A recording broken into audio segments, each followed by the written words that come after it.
Hello, everyone, and welcome to Twillow Talk. I'm Tanys Coughlan from the Twillow Lifestyle Community, Twillow Lifestyle Academy, and I'm joined by my beautiful co-host, Jennifer Jurkofsky. And for those of you that don't know, we do stuff.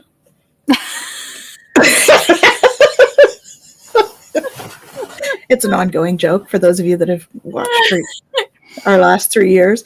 We used to go through all the stuff that we did, and it went down to, we do stuff. Yeah, it's like that's what we do. That, the other thing, and then a little bit of something else. Mm-hmm. And works. Yeah, wellness, spiritual stuff. Mm-hmm. That's what we do. We each have our own little niches, and that's what we do. And it's just her and I tonight. Yeah. So we are looking at the Schumann resonance. In the description below. Yes, it is in the description below. Yes, thank you.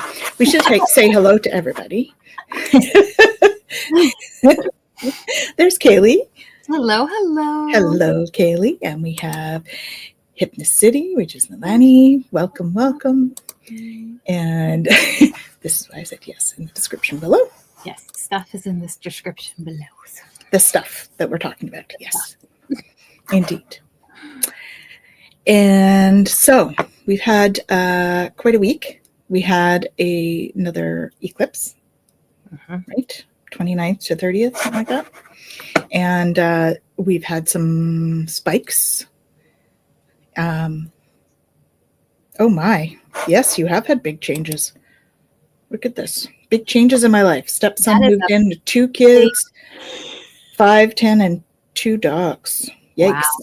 Yeah, that's a lot. Mm-hmm. That's a lot to get used to. Yes, indeed, it sounds busy. Absolutely. Mm-hmm. It's that transition kind of time of the universe. It's like, I was going to say time of the year. No, that's not right. It's not the math. Bigger. The yuga. It's a whole new world. It is. It's a whole new world coming. And so we have all sorts of stuff happening that's bringing that in for us. And so let's take a look at our Schumann. There we are. So you see we've had some big spikes here, and we are up to 44 today, remembering that our baseline is 7.8 hertz. So these little jumps here are things we're going to feel as we go through. We didn't have too much activity. We had a bunch of M class. We had an X class that was Friday, I believe. And so that's definitely, I think this is going to change to that. There we go, Friday, X 1.1 solar flare. So we would have felt that on Saturday or so. And if we look at our KP index here, it would have been spiking just before this, because I remember seeing it, and it was like at like 6 and 7 on the KP index, and it was like into the next shade of orange. So yeah. So tons happening with all of this. Not as much as we were seeing like last year. Remember last year we had like all these huge like spikes, X-class solar flares and everything. So it's not quite like that, but it's definitely there. It's showing its presence. But stuff's happening. Stuff's happening.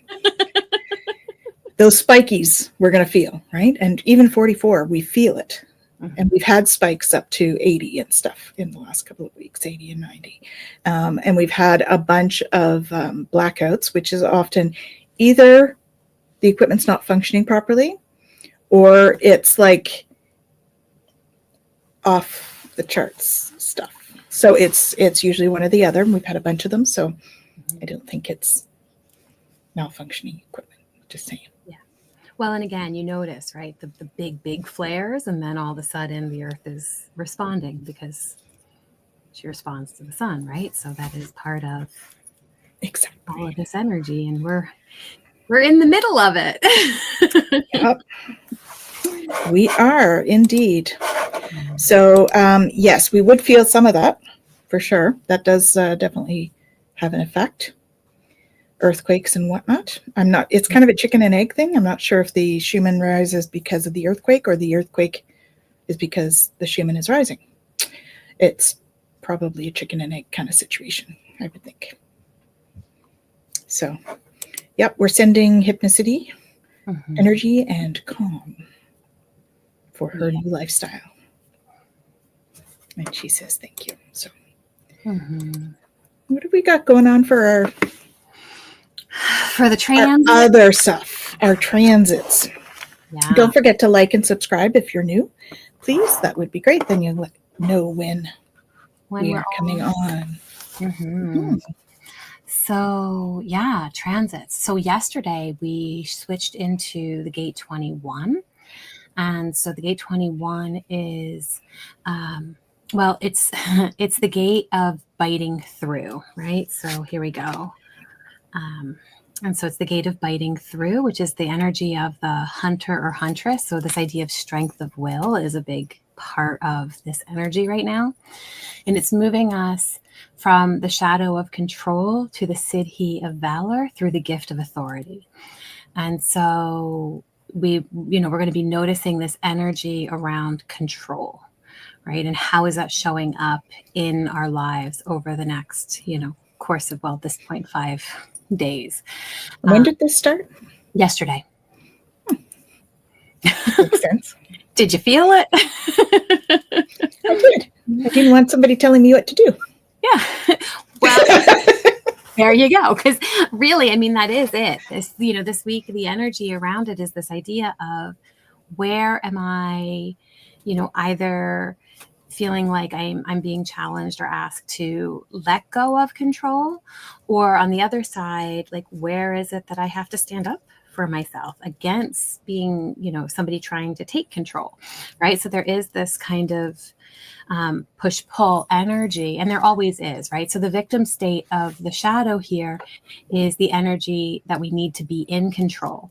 And so the repressive side of that, of course, is the submissive, right? Whereas the reactive is controlling. And so we're going to notice that this shows up when we're feeling that either resistance or that need to control. So just notice that. It's really interesting because in the I Ching, it talks about like the idea of biting through, and it's this idea of the demise of the hierarchy, right? And so it's that idea of like, standing up to force or the, imposing of will, which, I mean, if you think about the world right now, it's like, this is the epitome of some of the energy that we're dealing with.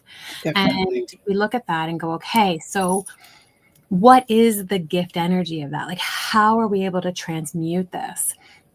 And a big piece of this is moving into authority through submission, right? Being able to earn that authority, being able to step into a place where we are acting in alignment with the tribe's needs and what that looks like, right? And so instead of this idea of taking control, we're stepping into given authority. And that's the difference with this energy. So just noticing, that pushing against and what that looks like versus being able to really honor what we're here to do and how we're meant to align with the tribe.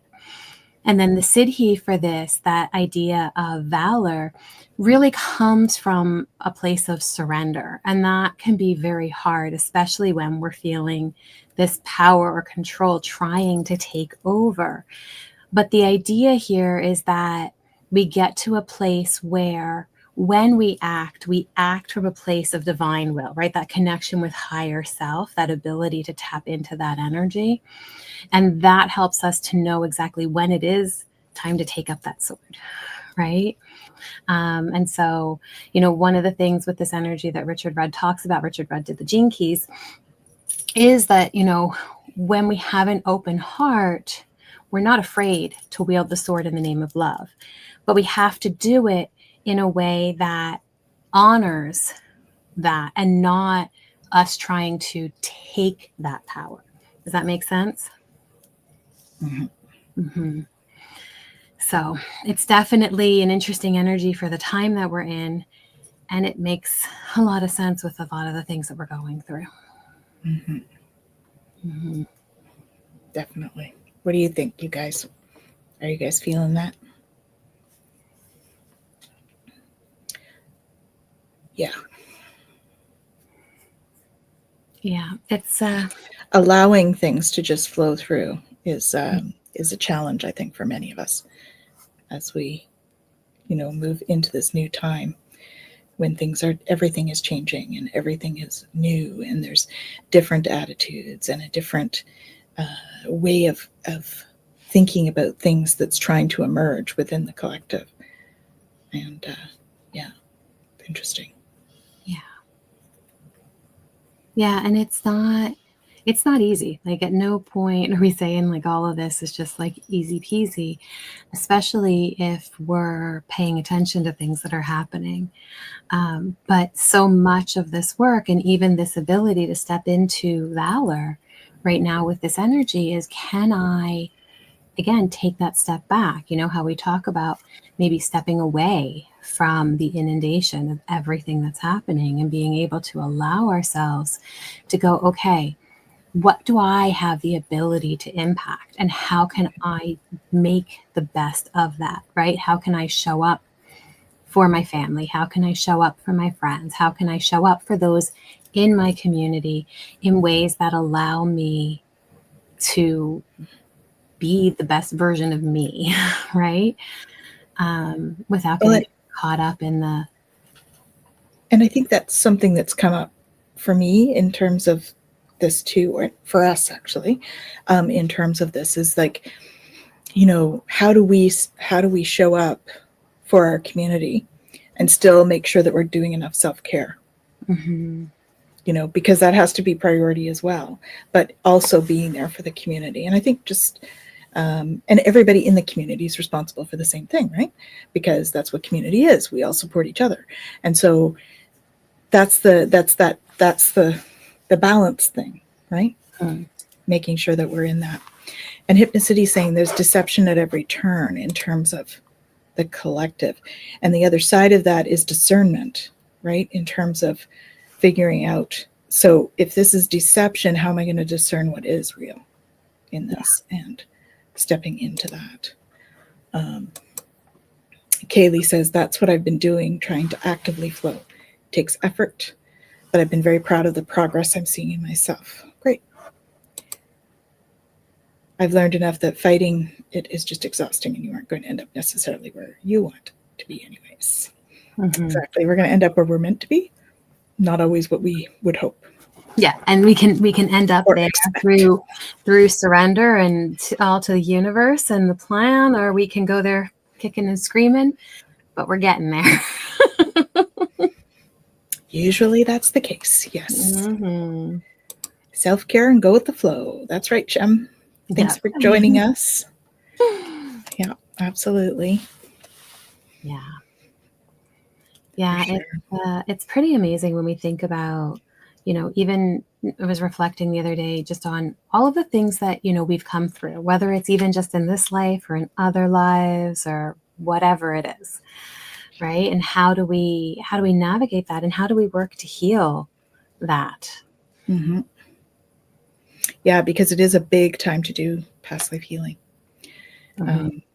Well, all healing, really. I mean, I know the past life stuff has been big for us with, some of our stuff coming up again, because it's that spiral, right? We're going to go back and heal the same thing again because, that's what we're going to do. And we just keep at it. But there's certain ones that are harder, and I notice they come back more frequently. And, some of the themes go out throughout different lifetimes too, right? So, yeah. Yeah, like babies being taken away. For one way or another.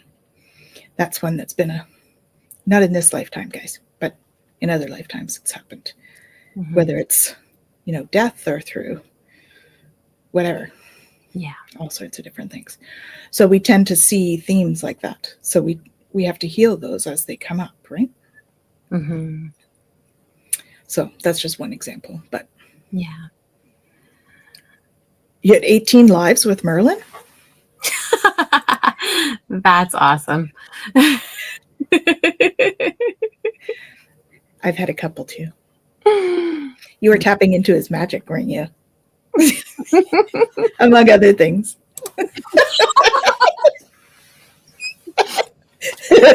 And there we have it. Sorry.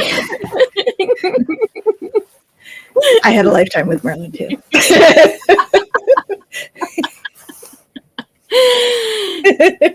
That would be an interesting thing to dive into, is those lives are quite wild. They are. Mm-hmm. Yes, they are. And those rememberings are becoming so much more physical. Yes, yep. Indeed. Mm-hmm. Well, again, we look at this idea of like the veils, and so much of this, when we recognize that time isn't linear, it's not past, it's parallel, and it's a whole different way of being when we've got a little bit here and a little bit there and a little bit somewhere else. Yeah. I mean, we kind of ran into that. I think we mentioned it last week, but about how we're actually like in a couple of different lifetimes at the same time right now. And it is a little bit of a, something to bend your brain around. Yeah. It's interesting. So we haven't pulled a card in a while, but sometimes I'll just pick them out. So the soul truth cards, and I was just playing with them, and one fell out, and I was just kind of spinning it around. But I don't know. I'm being told I have to share it, so I am. Okay. What if it isn't true? And this is deception. That goes with the deception comment. Yeah, exactly. And so it says, the things that you are telling yourself right now, the concrete reasons why you think you don't belong, why you can't do it, you won't get there, you're not enough, or it's not for you. What if it wasn't true? And then the soul action is, it's time for a soul chat. Close your eyes, put your hands on your heart, and ask the wise one within you, what if it isn't true? What else might be possible? And then journal your answer. What lie do I need to let go of to reach my soul's truth? And it is so like, in light of what we're talking about, because, even just this idea of parallel lives, it really changes this even concept of what is true. Yeah. What is our reality, and what is it that we actually want to carry forward? I mean, we talk about changing timelines. We talk about our ability to shift and move through these different energies. Like, if anything is truly possible, then why do we hold these concrete beliefs? Sorry, the dog just let himself out. As being like the reality. Yeah, exactly. And back in, apparently. Yeah. They're coming one by one now, just to like say hi. Of course, yeah. Hi, Mom. Yeah. There we go. Yeah, Shem. They let themselves out. Who let the dogs out? They did it themselves. And apparently they've let themselves in as well. Yeah. Yeah. And yes, who really knows? Mm-hmm. And I think it's so related to sort of how when we talk about, that we create our own reality. It's our beliefs. It's what we focus on. It's, all of those stories we're telling ourselves. Yeah. Oh, thought maybe my door would get, yeah, thank you. Just shut it, because all kinds of noise going on out there. It's so funny. I got this pin like forever ago. I don't remember. It was maybe at like a 613 flea, I think, or something. And it says, what if it all works out, right? Because we always what if, and it's always like catastrophizing, right? It's always that worst case scenario, because that's what our brains are conditioned to go to, right? But this what if, like, what if everything was great? What if everything worked out? Mm-hmm. Right? What if we had enough energy to do everything we want to do? Right? What if we have enough energy to do everything we're meant to do? Mm-hmm. Not necessarily what we want, but everything that we're meant to do. Mm-hmm. Right? Yeah. Yeah. And that's so interesting too, right? Again, this idea of, the concrete reasons, right? Or the concrete belief. And we get so caught up sometimes in, well, I just have to. Well, why? Right? Your 5 whys. Why? 5 whys. Why? Why is that?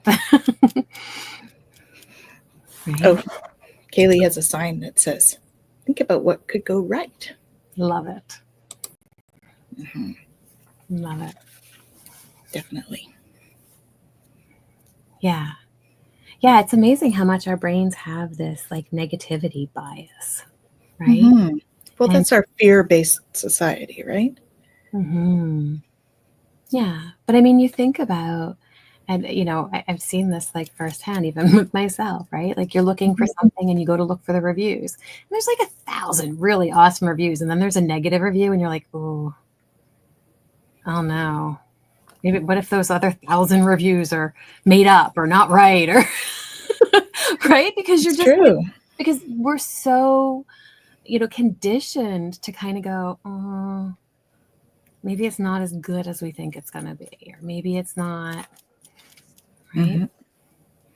Well, and I don't know how many times I've been to movies where the ratings on it were not great, Mm-hmm. but I had a great time, you know, or vice versa. Yeah. So yeah, I have had that happen where there's like such hype around something. Hi, Estella. Thanks for joining us. And you get to a point and you're like so excited to see it. Hey, Francis. And then you watch it and you're like, oh, I'm kind of anticlimactic. Right? Yep. But again, like this brings us to expectation, right? And how expectation really does dictate so much about how we're feeling about something. And so much of our experience is actually really subjective. Mm-hmm. What value are we putting on it? Mm-hmm. Right. And then noticing how much, you know, this is talking about concrete reasons, and we're looking at the transit, which is about control, right? And that need to have things be a certain way and being so set in that. And then how do we take a step back and kind of go, okay, hold on. Right? What else could be possible here? What else is needed in this moment? And why do we think we know what's best? Yeah, right? I don't know. Mm-hmm.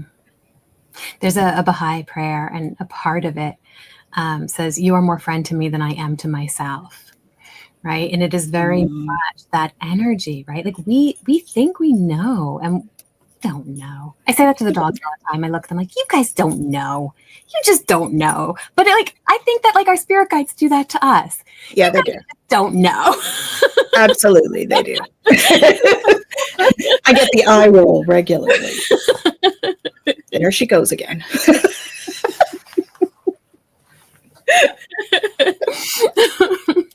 Thinking she knows what she wants. Mm-hmm. If only she knew. X, Y, and Z. But it's nice that you have free will. Mm-hmm. But yeah, that's a whole other can of worms. It is. It is indeed. Mm-hmm. But yeah, I mean, if you were to take a situation, whatever it is that you're looking at right now, and just kind of ask yourself, like, what if this isn't true? What else could be possible? What kind of doors would that open? Mm-hmm. Right? Like, how would that shift even just how you are with your family, your friends, your work, whatever it is that's going on in your life? What? So what if it wasn't just me in my basement? What's wrong with me in my basement? Nothing's wrong with me in the basement. I spend a lot of time in my basement. Yeah, you've also spent a lot of time like in other planetary systems, and I have, exactly. so you know, it's got to balance itself out. My basement feels pretty good to me. I got this and, crystals. Definitely. But what if it isn't? Mm-hmm. What does that mean? Well, and that's the thing. Like, you know how we were talking earlier about having like 1 foot here and 1 foot there. Like, we've had those experiences and we've had them more, Thank you.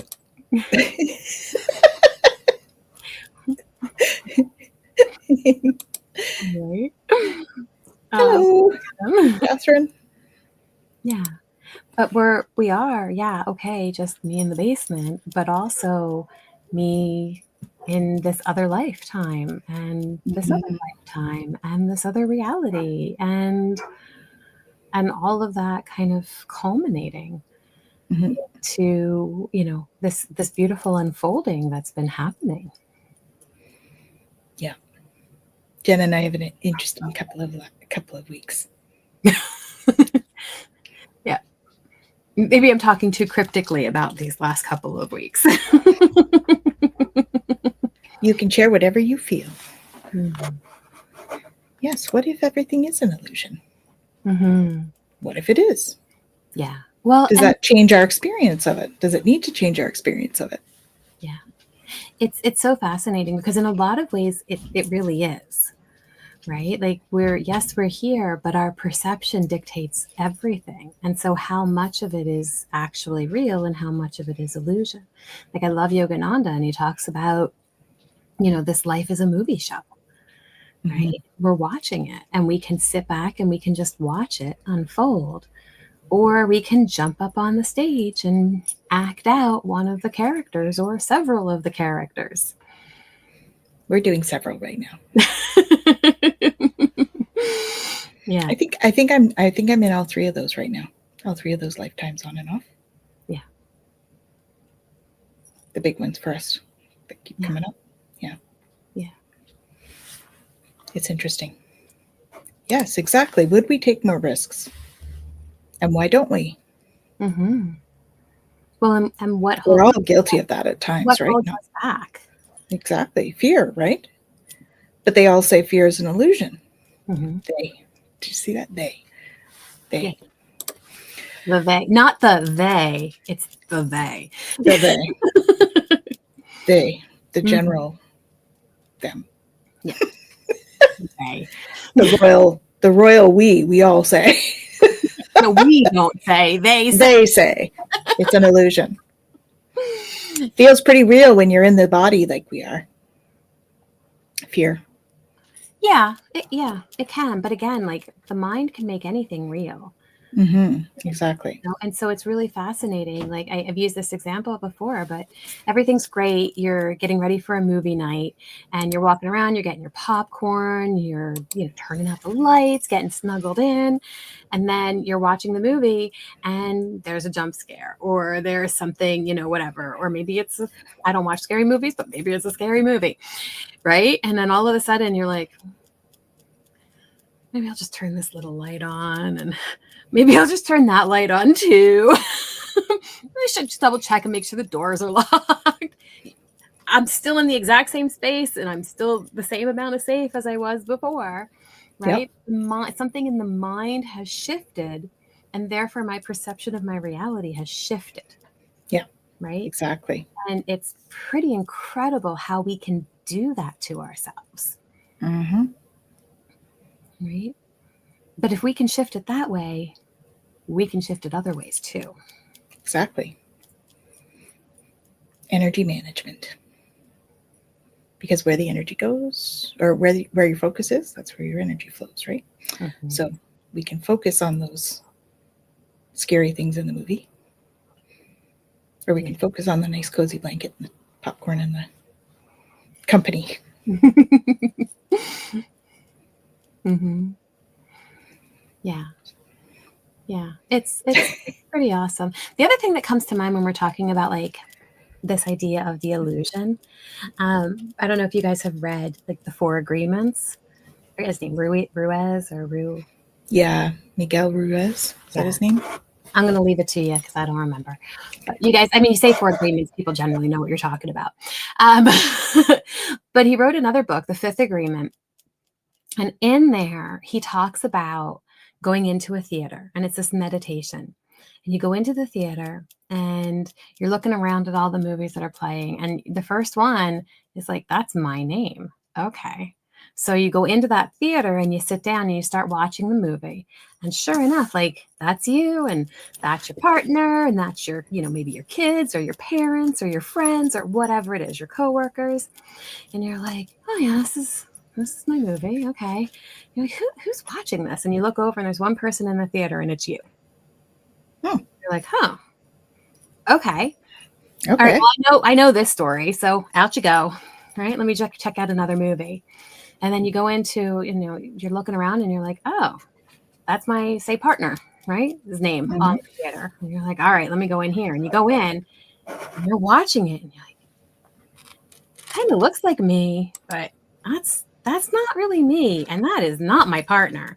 And this isn't what I know. It's like, it's kind of close, but it's not really. And that's definitely different. And like, who in the world is watching this movie? And you look, and sure enough, there's your partner watching that movie. Right? Mm-hmm. Wow, okay, this is a totally different movie. And it's a totally different movie. You're different, they're different. Every character is slightly different or drastically different.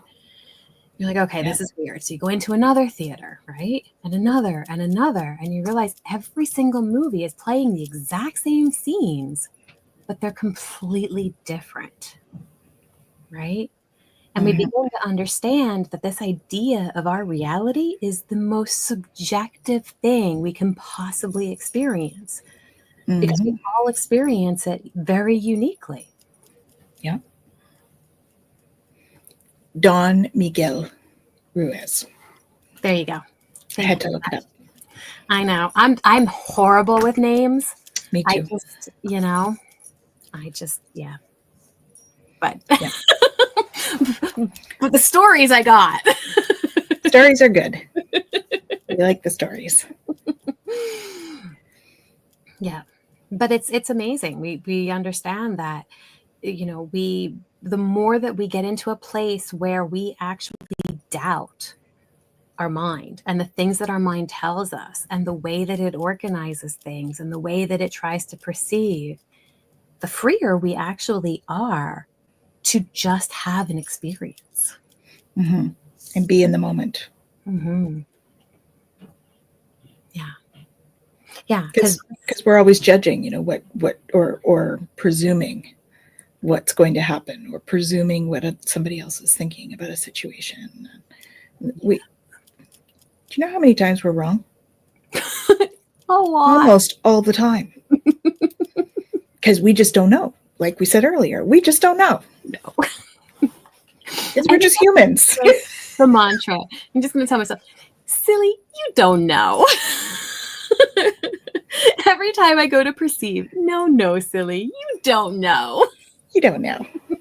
You think you know, but you don't know. Nope. Yeah.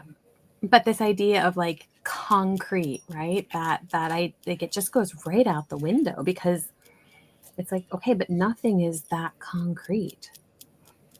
Well, even physical isn't really physical. It's not concrete. It's all moving. We are a whole bunch of molecules that all just stay together. That was my subliminal thing where I said, Jen, you can do this the science thing now. She likes to do the science thing. I do. I love to do the science thing. And it's true, right? Like we think we look at this stuff and we're like, oh, okay, everything is like solid, but it's not. Everything is in constant motion. It's all these like tiny little particles and molecules and electrons and protons and all that kind of stuff, right?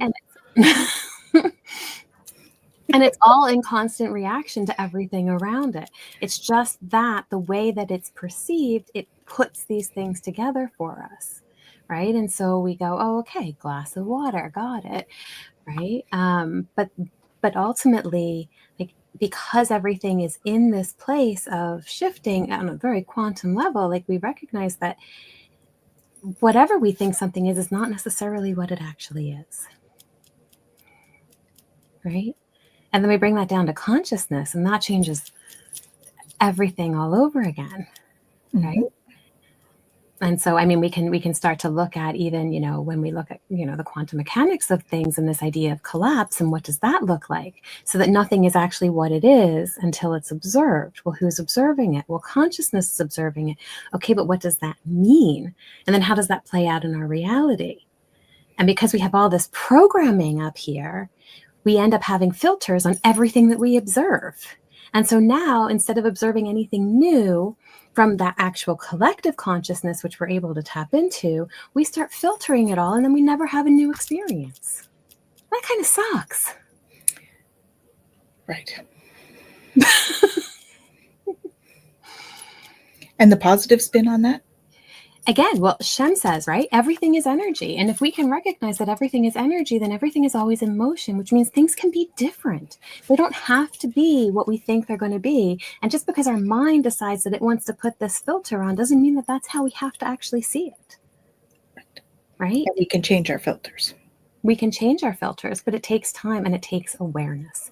Yeah. We can't change a filter until we're aware that it's there. Exactly. Right? Well, and on a collective level, that happens quite frequently, right? Mm-hmm. We don't know that discrimination is there. If we don't know it's there, it's just a filter.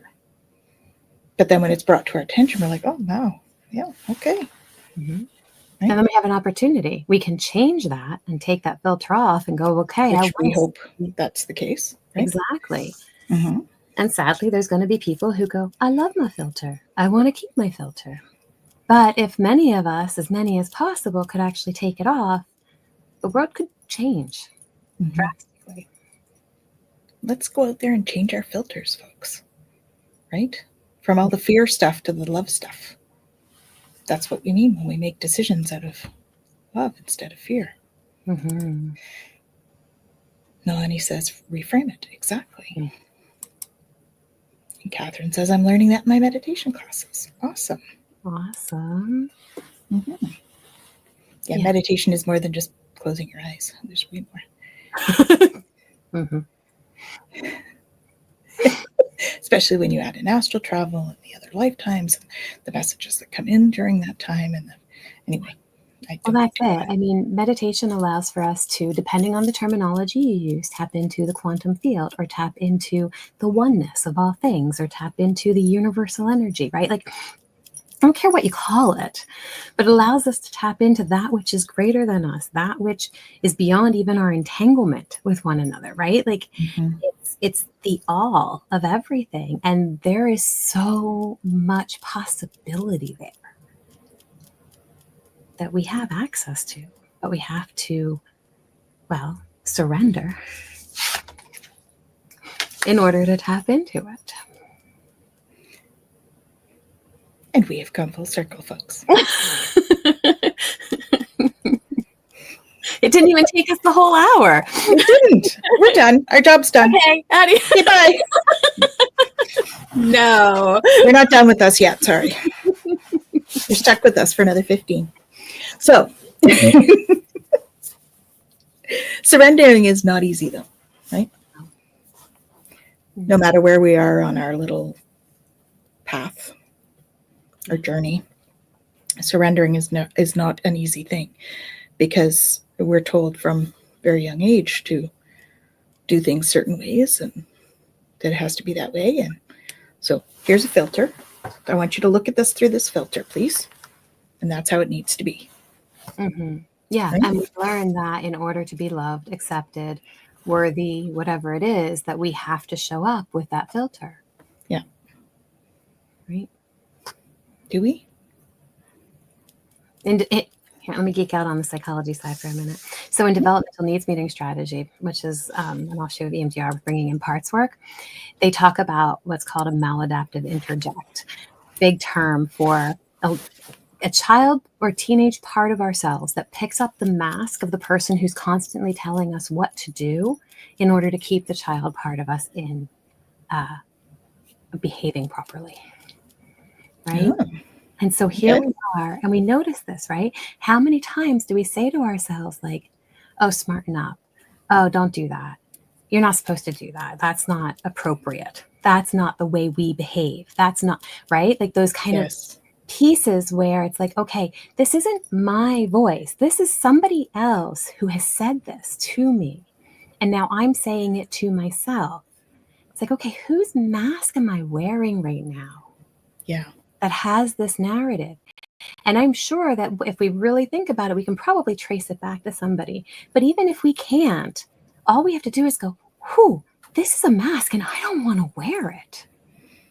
Right? Yeah. I don't want to keep telling myself these same things that keep me in my wounding and keep me, in this place that's not authentic. Right? Yeah. Okay. Alrighty. So I have some stuff I have to work on. We all Sorry, do. just had a light bulb moment, bro. Well, that's what we're here for. Right? Not ready to share yet, folks, but I'm a work in progress. We all are. And the best way to do this work is to have that, right? That awareness, to just go, oh yeah, that's exactly what's happening. Okay. Mm-hmm. Now what do I want to do with that? Right? Yes, light bulbs. Did you see them? They went off right here. Little sparks of brilliant light. That's what that is. Look at that later. Mm-hmm. Mm-hmm. Yeah, and that's it. And then we hold space, right? We have that moment, and then it's like, okay, now what do I do with that? Well, we could turn around and beat ourselves up with another interject, because, we do that. Or we could say, it's okay, right? This part of me did this for a reason. Mm-hmm. It was there to keep me safe. It was there to help me through. And it did, because I'm here. Yes. So it got me to here, right? But now what it's doing isn't serving me anymore, right? And so I'm going to honor it, and I'm going to give it love, and I'm going to let it rest. It's okay, right? Welcome to the healing journey, folks. Yeah. That's what it's all about. Pull it out, look at it, and go, not serving me. Psh, chuck that one. Yeah, except for our parts, we don't want to chuck them. No, not our parts. Our just our way of seeing things, perceptions and stuff. The mask, chuck it, right? And then the part gets to be held and healed. And that's the beauty of that inner child work. Mm-hmm. Yeah. Ooh, there's a cool activity. Masks that you can draw on. Mm-hmm. You make one that you have, and then you create another one that is the opposite, and you put that one on instead. Mm-hmm. Like actually put it on so that you're acting it out. There's a word I'm looking for there, but it's not coming. You know what I mean? Like you're literally embodying the change by putting it out. And it's that art therapy thing that I do. So, you draw out the negative one, envision yourself on it, and then you draw out the positive one and you actually put it on. Mm-hmm. So that you're seeing things through a different thing, Yeah. Yes, thank you. It might be for that idea that we have there, Kaylee. That's what I'm thinking. Yeah. Yeah, and I think that's beautiful because it allows you to envision and embody what you want to bring forward, right? But then eventually getting to that place of, I don't need a mask at all. Mm-hmm. And being able to just... Well, when you start to embody the mask that you want, then it just becomes part of you. Mm-hmm. Right? Kind of? No? Yeah, it's a filter. Yeah. Or you could draw another idea. You could draw the negative mask, put it on and look at yourself in it, and then burn it. Carefully. You want to be careful with the burning, but no, it's true though, right? Yeah, something like symbolic though, right? Yeah, to take it off and to say this isn't serving me anymore and I don't need it. Right? Mm-hmm. And then, just I think that the idea of the new mask that you want to embody is very much like a vision board. Yeah. Right? What do I want to bring forward in my experience? Who do I want to be? Right? And then to be able to, like you said, I think that it is a beautiful thing to be able to go, this is who I want to be able to be. This is the qualities and the traits that I want to embody. And then to hold space for that. Mm-hmm. Yeah, cool. Sounds like fun. Might need to try that. Mm-hmm. Next girls' weekend. Okay. Mm-hmm. Big hello to Garnet. Hello. Hey, Garnet. Hello. Oh, yeah, okay. Water is emotion. You could always put a paper mask in water and create something new. Mm-hmm. Then after, paper mache. Oh, there you go. So many really cool ways to do ideas.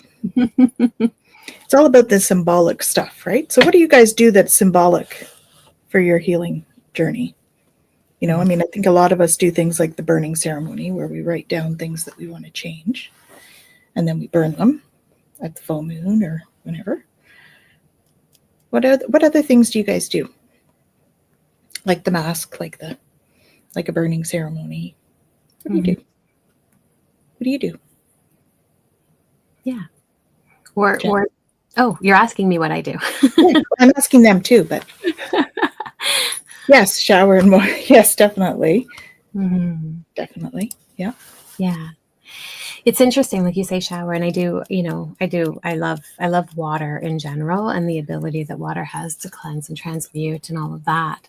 But doing like a light shower at the same time or on its own, right? To be able to just wash that energy through and clear out. And I think that there's different, like for me in particular, meditations and stuff that I love, that is about allowing the emotions to flow, right? And allowing them to come out and wash down all of the gook and all of the negative narratives and all of the stuff that we're holding, and see that, I the way I do it is I like to see it like pool, right? And so it's like kind of this like muddy pool that's at my feet. And then I have Gaia bring up that energy, right? And it starts to transmute it into this beautiful golden light. And I'm like, okay. And then I can bring that back once it's transmuted and go, okay, that's the healing of those issues and of that emotion that I'm holding and of the narratives that I'm holding. And I can bring all of that back, right? And then I can bring that silver light and I can allow it to come in and bring in more information, more downloads, more whatever it is that I need to be able to move through the situation, right? And so just to hold space for that. We'll use a wee bit of Palo Santos. Mm-hmm. Yes, I would say you do. It's a common item for him. Mm-hmm. How about you? What do you do?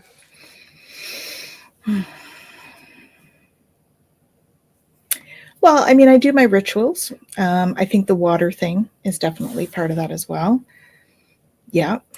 Go to the woods, hug a tree, call Gaia to help me root and ground myself. Mm-hmm. Yeah, for sure. That's a great one.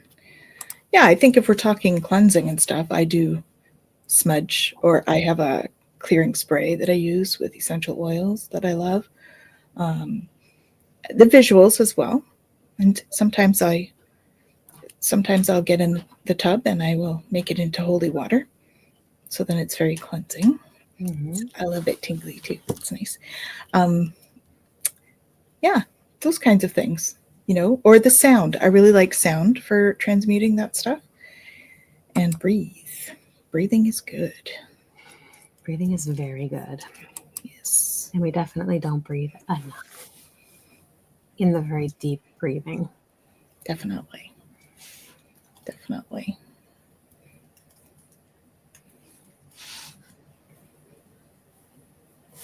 Yep. Oh, yes. Simmer pots.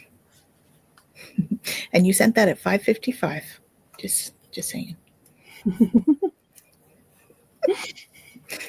You've got ascended masters around you. 5:55. Simmer pot. Those are fun. And they do smell really good. Right? Healing herbs. Boiling on the stove in water. Nice.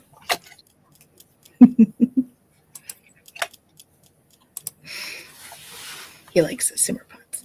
Mm-hmm. Well, at 5:55, let me know that we had our 5-minute warning. True. So we beat you to it, Kaylee. In here. And the card I got is actually really interesting for today's conversation. Don't blame others for your feelings. Ah, yes. Mm-hmm. Right? And it's such a good kind of wrap up home play for this whole idea of our perceptions and how we handle that and how we navigate it. And it's true. Kaylee says taking care of her plants and talking to them is something new. Mm-hmm. They love being talked to. They do. Yes. They do. So perceptions and not blaming anybody else for our emotions. Mm-hmm. That's a tough one for the collective. It's not something that we learn in school. No, because we learn that everything is conditional on something else, and therefore my feelings must be conditional on all of these external things, right? How do we learn to move from an external locus of control to an internal one? Well, we have to start to take that responsibility on for ourselves. Yeah. Right? And if I'm angry, instead of, well, you made me angry, it's, why is this triggering me so much? Mm-hmm. Mm-hmm.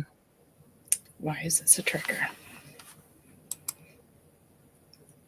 They do. Mm-hmm. They're living beings. Mm-hmm. Second dimensional living beings. Yeah. I swear some of them are third dimensional. Just saying. Because they're so. Yeah. That's just the mind that has to make everything linear. Yeah. All right. Let's see what this really says. All right, here we go. Don't blame others for your feelings. In the spirit of conflict, it is easy to see the folly of another person's actions. It is not so easy to see your own foolishness. Take responsibility for your actions, grandchild. What are you feeling? And how have you made those feelings someone else's fault? Your feeling body is sacred and cannot be handed over to another. It is yours alone to experience and learn from. Have you rejected a part of yourself that is showing up in another? The Sacred Mother is the carrier of rejected parts. You can help lessen her burden by taking back yours. Another person may be the catalyst for your hurtful experience, but no other person is able to make you feel something. You are the sole creator of your inner world. If you feel wronged, explore how you wronged yourself or your boundaries. If you feel abused, find out in what ways you abuse yourself. The scenario will not be exactly as you see it outside yourself. Grandchild, trust that there is a key or a teaching in your projection that leads to a greater understanding of who you are.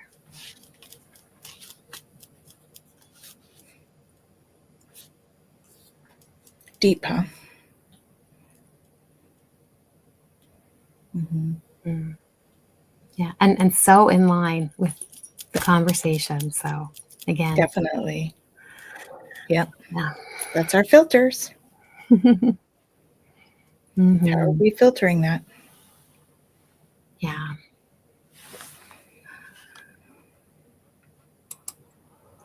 Mm-hmm. You're welcome. What do we have What do we have going on? Well, we have an exciting week, but not a busy one with work. Mm-hmm. Well, Friday we have Galactic. We have Galactic, yeah. Mm-hmm. So we'll be on Friday at 7:30 or 8? Yep. 7:30.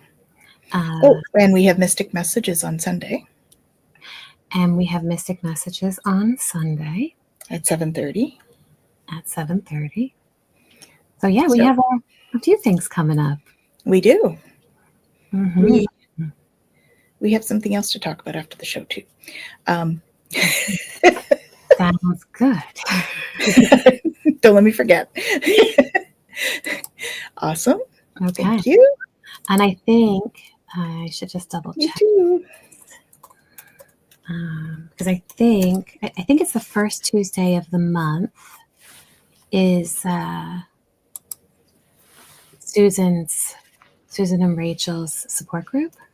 Oh, yes. Okay. I'm pretty sure it's the first. So now I just have to double check because I don't want to tell you guys it is if it's not.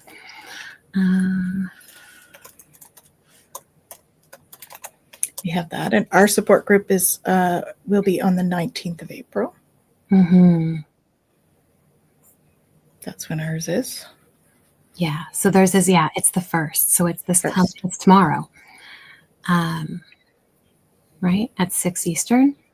And so again, remember guys, those are free for anybody to join as ongoing support for this journey.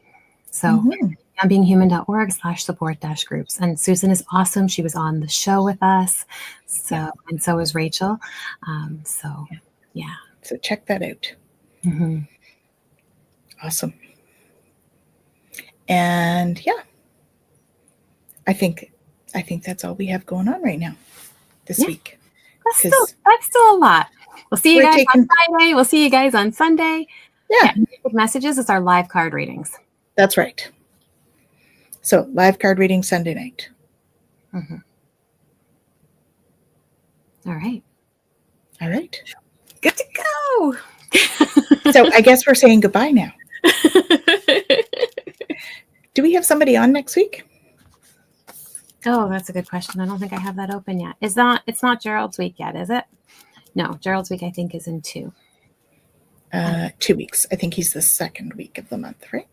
Yeah, because I think he's on with us. Oh, well, maybe. I don't know. Anyway, stay tuned for next week. Come on back. Same time, same place. I don't have it open this time. I normally have it open, so. It's okay. No worries. So same time, same place, right? Next week. Don't forget to like and subscribe so that you are alerted when we are coming up with all these other things that are coming up next week or this week. And thanks all for coming. We always appreciate having all of your energy here. And we'll see you real soon. Lots of love, you guys.